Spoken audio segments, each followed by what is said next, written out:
Indonesia ini kan kalau kamu narik dana, kamu istilahnya menghimpun dana, itu kan harus ada izinnya, dan izin itu kan nggak ada. DNA Pro kan tidak mempunyai izin pengelolaan dana.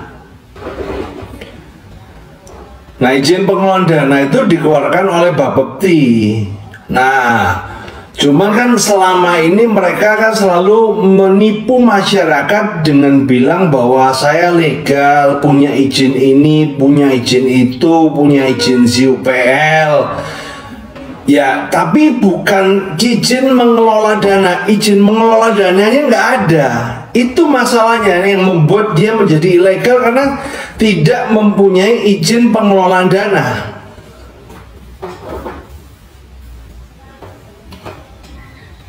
Meskipun yang lainnya sebenarnya dikeluarkan sama pemerintah begitu ya Pak? Iya, jadi kayak contoh gini loh, Anda buat warung nih, bikin siup warung. Tapi kalau kamu jualannya jualan minuman keras, kan juga ada izin, harus ada izin lagi toh. Nggak cuma izin warung aja, harus ada izin minuman keras. Kemudian kalau ada misalnya jual apa, kan harus ada izin yang berbeda lagi. Jadi izin itu kan banyak jenisnya. Cuman kan selama ini kan orang awam ya kan bilangnya kan, oh ini sudah ada izin ZUPL, oh ini sudah ada izin PSE. Ya banyak izin, tapi nggak to the point itunya. Tapi izin pengelolaan dana sampai sekarang nggak ada.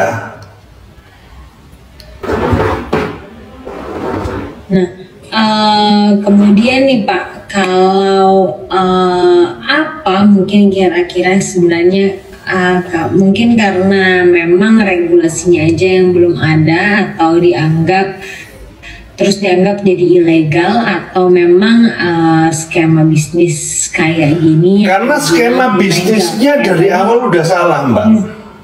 Ponzi ini, ya skema bisnisnya dari awal udah salah. Kalau ini dilegalitas, ya ini dilegalkan, ya pasti yang legal kan bisa masuk penjara itu.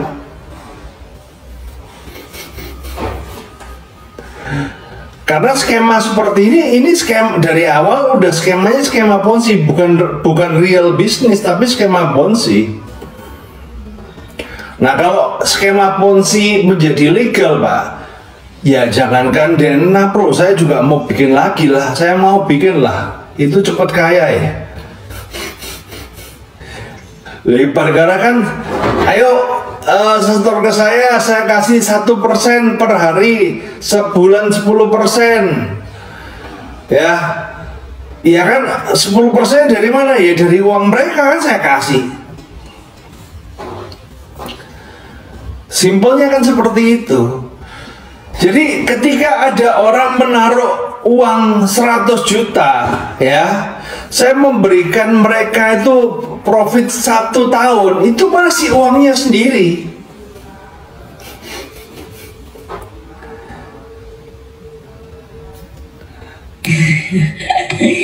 Ketika putar aja sebenarnya. Iya, itu kan perputaran money, dan itu kan dilarang gitu loh. Karena kalau itu dilegalkan, semua orang yang seperti itu, ya hancurlah kita pasti. Itu kan sama kejadian kayak di tahun 1997, mungkin Anda bisa browsing nanti di kejadian di Albania. Jadi Albania itu mirip kejadiannya sama sekarang. Jadi perusahaan Ponzi itu dilegalitas, ya kan, dilegal dengan cara yang mungkin ilegal apa segala. Akhirnya adalah apa? Sepertiga dari masyarakatnya itu ikut skema Ponzi. Jadi di sana itu petani, buruh apa segala, petani jual ladangnya. Daripada saya tanam cabai, tanam padi apa segala yang hasilnya itu cuman paling nggak pasti, kadang apa segala, mending saya investkan di perusahaan yang bisa menghasilkan 10% per bulan. semua dijualin, cemplungin situ semua, dan akhirnya yang terjadi adalah apa? Sampai sepertiga. Nah, kenapa itu terjadi? Karena skema ponzinya di legalitas. Kenapa di legalitas? Ya karena ada istilahnya apa ya, ada skema ponzi ini kan perusahaan yang istilahnya kan mempunyai uang banyak, pasti bisa mempengaruhi apa ya, hukum. Itu yang terjadi. Nah, sekarang ini upaya seperti itu di Indonesia ini sekarang sedang mau menuju seperti itu. Jadi gerakan-gerakan masyarakat itu terus terang aja saya agak apa ya, agak curiga. Itu adalah ada tidak tahu, tapi juga ada yang tendensi ditumpangin supaya untuk melegalitas ini. Nah, nanti ending-endingnya ujung-ujungnya apa? 2024 banyak politisi yang membutuhkan dana kampanye. Kita udah tebak, ini alurnya mau kemana itu seperti itu, Mbak.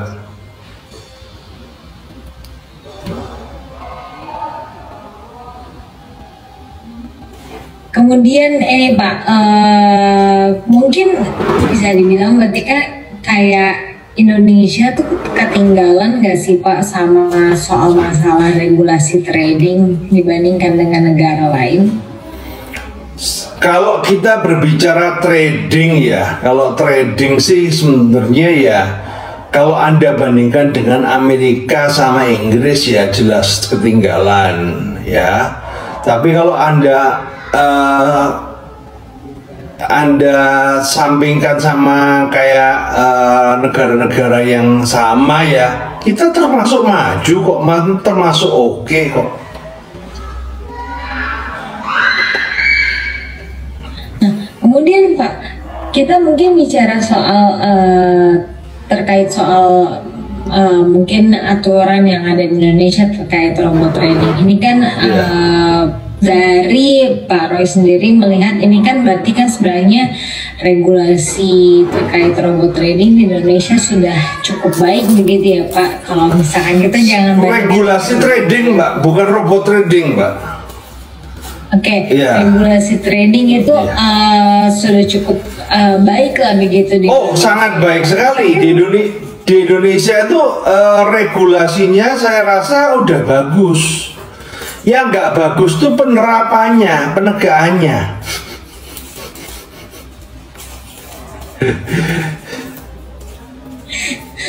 Penegakannya yang kurang bagus. Iya, karena sebenarnya sudah adanya Satgas Waspada Investasi, kemudian aturan-aturannya ada. Yang nggak bagus itu cuma satu di Indonesia, penegakannya gitu aja deh. Nah, kemudian sebenarnya robot trading itu bisa dibilang bermanfaat nggak sih Pak? Bermanfaat bagi siapa? Bagi yang bikin pasti. Bermanfaat bagi masyarakat mungkin atau tidak. Lain? Tidak. Jadi kalau dari Pak Roy sendiri tidak menganjurkan masyarakat untuk bermain robot trading sebenarnya? Tidak lah. Lah ngapain? Itu kan sama aja kamu buang uang ya, gitu loh. Karena gini, makanya kan apalagi robot trading yang skema ponzi ya, buat apa ya? Buktinya sekarang itu mayoritas korban loh Mbak, bukan ya, mayoritas mereka itu korban. Jadi gini, Anda harus tahu bahwa skema ponzi itu polanya begini. Sebelum ini bermasalah, semua menjadi penikmat, semua mendapatkan manfaat, Tapi ketika ini bermasalah, semua akan jadi korban. Dan sekarang ini semua sudah jadi korban. Semua sudah jadi korban. Meskipun apakah nanti sudah dilegalkan oleh pemerintah dan segi aturannya semua sudah teratur dengan baik, tetap masih tidak dianjurkan oleh Pak Roy mungkin? ketika jadi gini, aturan pemerintah kan sudah ada terkait robot trading itu sebenarnya sudah ada, bahwa satu robot tuh harus bisa di broker manapun, harus pakai broker lokal, ya itu sudah ada Mbak, udah ada. Tapi ketika robot-robot trading itu pakai aturan yang seperti itu, robotnya jadi goblok, tidak menghasilkan profit, yang ada malah rugi lah. Oke, Bapak, mungkin ini pertanyaan terakhir ya Pak di wawancara kita malam hari ini. Mungkin ada nggak sih Pak kira-kira masukan buat masyarakat dari Pak Roy ini terkait mungkin nanti kan tadi tidak dianjurkan untuk bermain robot trading, tapi kalau untuk bermain trading mungkin nanti baiknya jadi gini, kalau kita berbicara bermain trading ya kita harus open minded ya. Jadi gini, trading itu kan dagang ya, trading itu kan dagang ya, ada plus ada minus ya. Nah bagi masyarakat ya sebenarnya gini, kalau di dalam dunia trading sendiri sebenarnya oke kalau Anda istilahnya sebagai salah satu instrumen investasi. Tapi kalau kemudian untuk trading for living ya, kebanyakan orang itu maunya cuma duduk dia dapat duit, forget it lah. Karena yang terjadi adalah di dalam dunia trading itu, terutama trading valuta asing ataupun komoditas, itu 90% itu rugi, hanya 10% yang untung. Ini dunianya kejam, apalagi karena kita bermain di dunia derivatif ya. Yang dimaksud dunia derivatif adalah apa? Misalnya contoh gini Mbak, kita trading emas ya, trading yang dimainkan itu sebenarnya kan trading yang ada leverage 1/100. Jadi ketika saya dengan modal misalnya contoh emas 1 gram itu berapa ya, 900.000 ya kan, saya dengan duit 900.000 ya, saya itu bisa bermain seperti saya punya emas 100 gram. Jadi bermain margin di situ. Nah, ketika bermain margin di situ orang itu udah siap kalah. Itulah kenapa banyak orang bermain trading ini kan banyak kalahnya. Nah, tapi kalau bukan berarti saya menutup kemungkinan ya, banyak orang juga yang profit dari trading. Tapi ya harus belajar. Satu harus belajar, yang nomor dua ya, yang terpenting adalah apa ya? Ketika orang main trading itu dia harus punya income yang untuk nutupin kebutuhan keluarganya. Jadi apa, kalau kalah pun nggak masalah gitu loh. Nah itu baru nggak apa-apa. Tapi kalau Anda mengharapkan itu untuk kemudian untuk menghidupin anak istri sedang Anda belum ngerti apa-apa, akan susah sekali ya kan. Ya 1/100.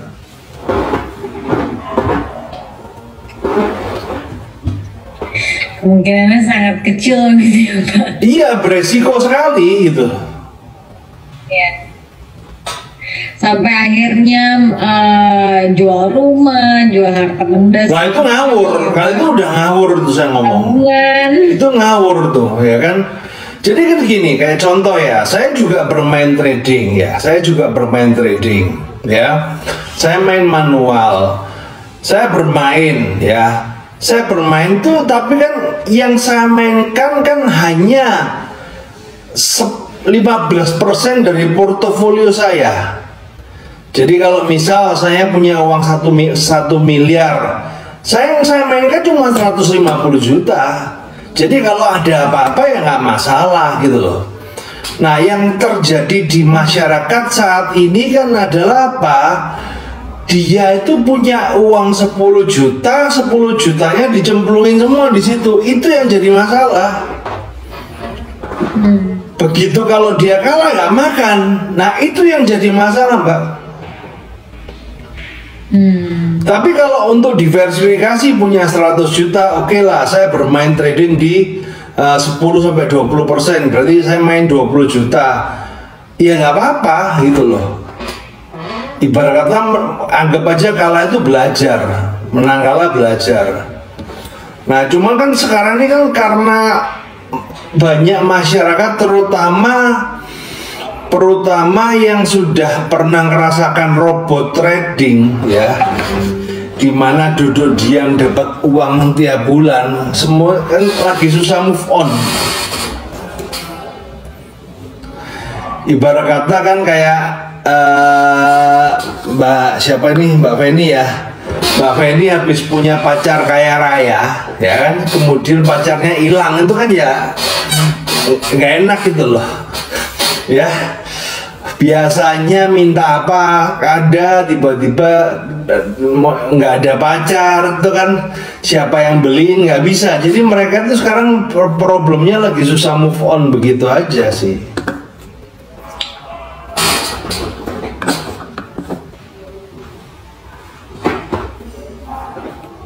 Oke, baik Bapak, terima kasih banyak untuk waktunya. Oke, sama-sama. Sangat Sama-sama. bermanfaat sekali. Siap. Terima kasih Pak. Nanti Yo. siap kami kabari pas lagi mau tayang ya Pak. Oke, siap. Terima kasih banyak untuk informasinya Pak dan ilmunya. Yuk. Sampai ketemu Pak.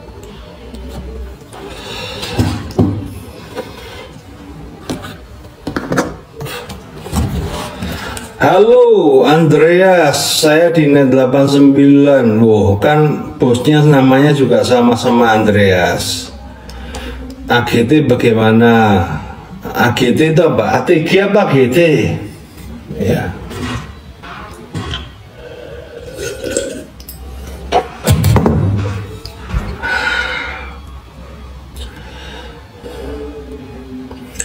Ya tadi itu wawancara untuk Kompas, untuk acaranya di Kompas teman-teman, ya itu untuk masalah robot-robot trading begitu ya. Saya harap sih, aku nggak ngerti ya, sekarang tuh banyak produk baru, robot itu baru-baru juga banyak teman-teman ya. Jadi gini, kalau memang Anda mau bermain robot trading, ya, kalau Anda memang ngotot nih, ngeyel nih, Anda mau bermain dengan yang namanya robot trading, ya, selalu minta data MQL5, ya, MQL5 itu adalah historis. Dia itu sudah main, jadi ada data namanya MQL5 itu dimana dia itu nge-track historis perjalanan robot trading ini bagaimana. Nah, di situ itu data yang valid ya, tapi MQL5-nya kan harus dibaca ini dari berapa tahun ya kan. Yang bagus kalau sudah 2 tahun ke atas. Jadi dia performanya selama 2 tahun profit terus, nggak pernah loss. Wah, itu bagus itu. Nah, boleh diikutin. Nah, yang sekarang yang terjadi adalah apa? Orang itu bikin MQL5, robot itu belum dites, belum diuji, belum apa-apa udah dijual, ya, teman-teman.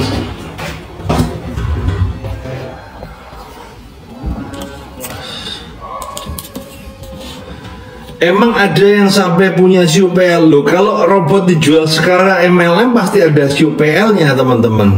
SUPL itu surat izin penjualan langsung. Itu untuk produk-produk MLM.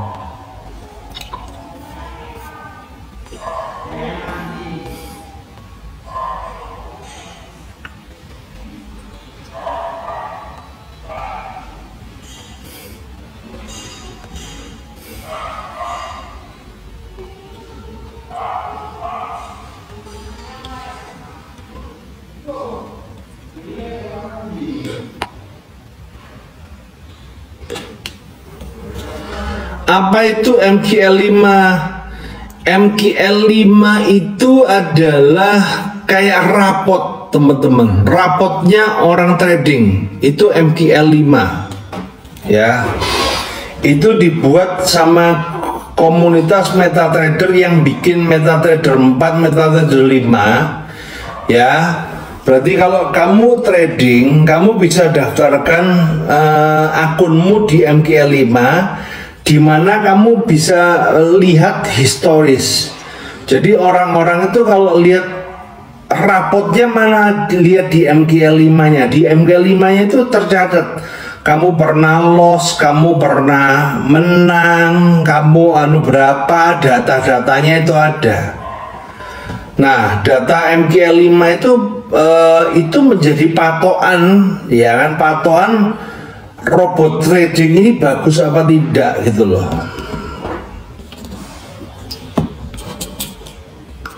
Sekarang ada opsi 3 untuk WD potongan 50%. Mending itu dah opsi 3, kalau ambil aja deh, nggak apa-apa.